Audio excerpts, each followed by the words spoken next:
today I'm going to be sharing about what I plan to read in the month of February. Okay, so I've had a great reading month in January, and I'm so excited to keep the momentum going with February's books. I have quite an ambitious stack, but I am going to do my best to get through each of these because I am so excited about them. And I do have some priority books, so those are what I'm going to share first, and then I'll share my less priority but still priority books after those. So let's get into it. The first priority book is Letter to the American Church by Eric Metaxas. This was on my 24 nonfiction books that I own that I want to read in 2024 list. And I actually didn't read any of those in January, I don't think, so I'm going to try to make up for it here in February. But this is the first one that I wanted to get to. So I don't know really much about this at all. My husband really liked it, and I have enjoyed the books that I have read by Metaxas in the past. So this is a pretty small book. I was definitely surprised at how short it was. It looks like it's about 140 pages, so that should be pretty fast to get through. The next one I have is from that same list. It's Ruth B. Chick's A Biblical Home Education. I have wanted to read this book for several years now, and I never could find a copy of it. So I bought this last fall. I think I got it used, and I'm so excited to finally have the chance to read it. I have loved her other books that I have read. I've read a number of them, and as a homeschooling mom, and they have been so encouraging to me. So I am very excited to read this finally. The next two priority books I am reading for the Literary Life Podcast Reading Challenge. That is a mouthful. I talked about it a couple of videos back, but the theme is Book of Centuries. So I'm trying to read them in order, and I read the first two categories in January. So the third category is Biblical Times, and I am going to be reading from the Apocrypha. I have never read any of the Apocryphal books. When I was growing up in conservative Christian circles, this was very taboo. But as an adult, I've been a Christian most of my life, and so I feel like I have a good grasp of what I believe, and I don't feel like it's going to hurt me to read this. So I don't plan to read the entire thing. I mean, I might feel inspired to do so later on. But they specifically recommended two books within the Apocrypha, Judith and Tobit, I believe. So I'll probably do one or both of those for the challenge and call it good. And then the next category on that list is Early Middle Ages. So I'm going to be doing Ivanhoe by Sir Walter Scott. This is probably my most anticipated book for February, but also the book I'm most intimidated by.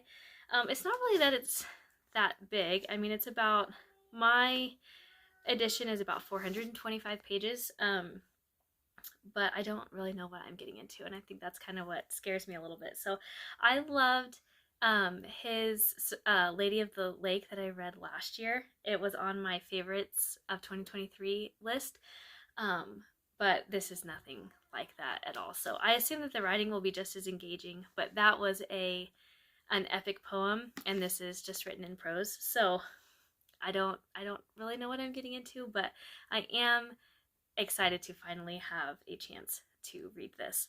And then just a little tip, what I usually do for a book that is intimidating to me is I try to just, depending on chapter length, sometimes chapters are just really long, so I'll give myself a page count to do each day. But I am planning to do a chapter a day, and there are more chapters than there are days in February. So either it will take me longer, into the month of March to finish it, or what I'm hoping is going to happen is that I will get really engaged in the book, and I will be inspired to read it faster than a chapter a day. So we'll see how that goes. The last priority book that I have is Your Mind Can Heal You by Frederick Bales. I really enjoy natural health books, and the more that you stick around here, the more that you will see that come out in my my reading habits. So this is something that I've kind of been dipping my toes into a little bit with my doctor currently, and I saw this recommended on a different YouTube channel a month or so ago as a favorite from the previous year. So I am excited to read this. The reason that it's a priority is that I kind of fell off the wagon of reading natural health books regularly last year. And so I had set a goal for myself this year to read at least one natural health book a month. So this is the one I plan to do for February. So I guess there's one more priority book that I forgot about. This is Theology as Discipleship by Keith L. Johnson. I don't actually know anything about this book, but I wanted to read, another goal I set for myself was like a theology book, at least one per month. So I found a really great list from the Gospel Simplicity YouTube channel. He has it for free on his website. He was a seminary student and he chose his top 20 books, I think, from his days in seminary. And you can find the list for free. So I copied the list and then I just bought the first few books and I read one of them in January. My husband is reading one of them currently, so I'm going to do this one in February. Okay, so I have 4 books that are, they are still a priority. I still really want to get to them, but they're just not going to be the first thing that I pick up probably. So the first one is Beleriand by Raphael Sabatini. I have talked about this book before. I have wanted to read this for months now, and it's just hasn't happened. So February is going to be the month for that. I am very excited to get to this.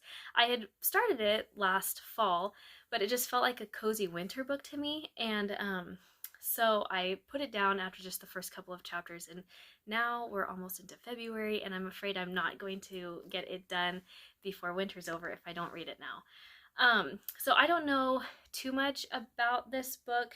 I do know that it's about a man who is wanting to become like a priest or a monk or something, and he gets into a bit of a scrape on his way to his destination, where he's going for that, and then he ends up serving a princess, and it is a romance. So once his time is up that he's supposed to serve her, he has to decide if he's going to leave or stay. So my brother-in-law lent this to me, and he has been itching for me to read it. So I'm excited about it myself, but I'm also excited to be able to have somebody to talk about it with once I get it finished.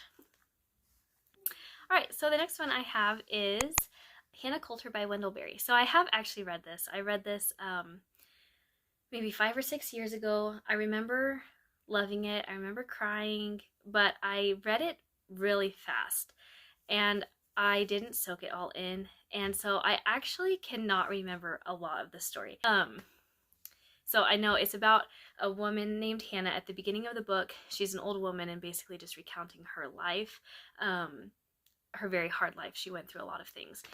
She saw a lot of stuff, and she is kind of there are some deeper themes of like the deterioration of community and rural life and all of that, and those are things that I'm very much interested in. So like I said, I know I loved it, and now I'm excited to read it to see why I loved it. Okay, and then the next one is A Tale of Two Cities by Charles Dickens. So this shouldn't be too difficult for me to read because I actually have read half of it. I picked it up back at the end of October, I believe. Yeah, and then I put it down over the holidays, and I don't know why, because I was enjoying the story, but I'm ready to finish it, and I'm doubly excited because this will be the first Dickens book that I have finished. I have started a couple of others and I've just never finished them, so that will feel good to finally have this one checked off the list. So the last book I have is actually a very special book. It was written by my cousin-in-law. She self-published it a couple of years ago, and I don't know if it's available right now. She had some editing things come up with it, and I think that it's not actually available right now, but she gave me a copy of it, and I am excited to read it. So I haven't even talked to her that much about it. I don't really know what the story's about, but there's a mermaid, and that's pretty much enough for me to be interested in it. So if you're watching this, Kelly, I'm going to read your book and then I'm going to talk about it, and I'm very excited. So All right, so that's it. That's all I have today. This is definitely an ambitious stack for a mom of 4 young kids. This is also the shortest month of the year, so we'll see which of these books that I can get through. I like to have choices but have my choices narrowed down to a stack size.